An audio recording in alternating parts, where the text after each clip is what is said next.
It's here. What will drive the next leg of the rally? We're going off the charts with JC Parets, the founder and president of Eagle Bay Capital. JC, it's great to have you with us here in studio. I want to first take a look at the S&P 500 because while we were focusing on the Dow and 15K, of course, what traders like to look at, what professional investors like to look at, S&P. Sure. Well, we think that this breakout last Friday above 1,600 was a big one for the S&P Cash.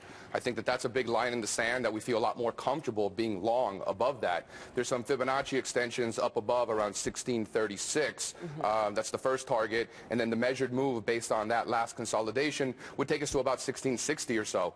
And we don't really see any reason why, if the sentiment remains this bearish, why we can't see 1,700 this year.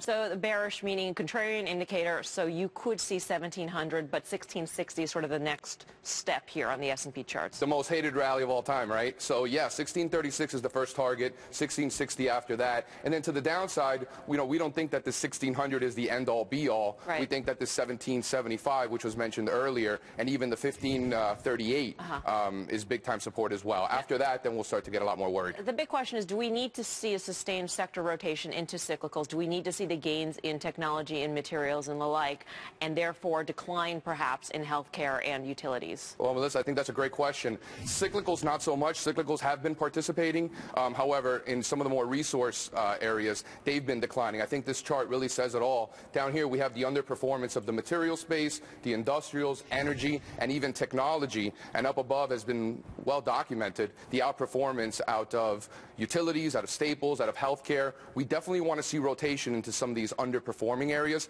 if the S&P 500 is going to continue higher. So absolutely. A rally cannot be built on gains only in the defensive sectors. I think we need participation from the other guys.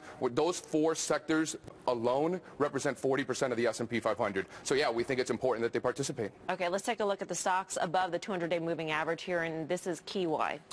Because this is a market of stocks, right? This is cliche and everything like that, but it's true. So these are the two previous declines in the market. These were 10% corrections. And if the entire market is participating and 90% of stocks are rallying and are in uptrends, then in all likelihood, the market's going to continue higher. It's very difficult, if not impossible, for the market to decline if 90% of the stocks are in uptrends. All right, JC, you're obviously pretty bullish on this market, so I want to bring in the bear, BK. Yeah.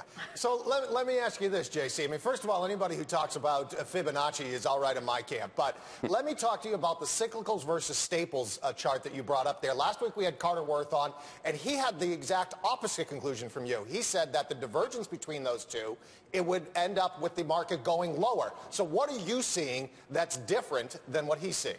Well, cyclicals versus staples actually haven't broken out just yet. They've really been consolidating for about 3 years. If you look at a ratio of the consumer discretionaries, XLY, relative to consumer staples, XLP, it's been bumping up against this resistance for about 3 years. Actually, here's a great chart that shows that. Here's that key resistance that's about 1.4, and here we are approaching these levels, higher low, higher low, higher low, higher low. Inevitably, in our opinion, we think that we break out, and that's positive for stocks. Hey, JC, the other part of the bear argument, I think, for people technically is that this rally has come on very little volume. I mean, there's been very little support with what we've seen, yet we've got an RSI and the S&P as high as I've seen in a year, and ultimately that, to me, scares me very much. I don't think we've had May holidays, we've had a reason for this slowdown, you've had people that have not been participating.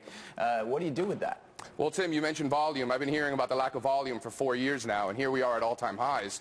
In regards to the relative strength index, RSI, which you mentioned, we've been seeing divergences, bearish divergences in that momentum indicator relative to the S&P 500 for 3-4 months. That actually broke out today. But some of these low-volume moves have come with nasty high-volume pullbacks, at least temporarily, that have taken a lot of people out. So you can't say that a low-volume move is something that suddenly, yeah, on the aggregate 4-year move, sure, but you can't tell me that a low-volume move to the upside is something you can feel okay about. Well, Tim, to your point, if you look at the Russell 2000 specifically, on the recent declines in IWM, volume has been off the charts. Record high volume on the declines, correct. Yet here we are sitting at all-time highs.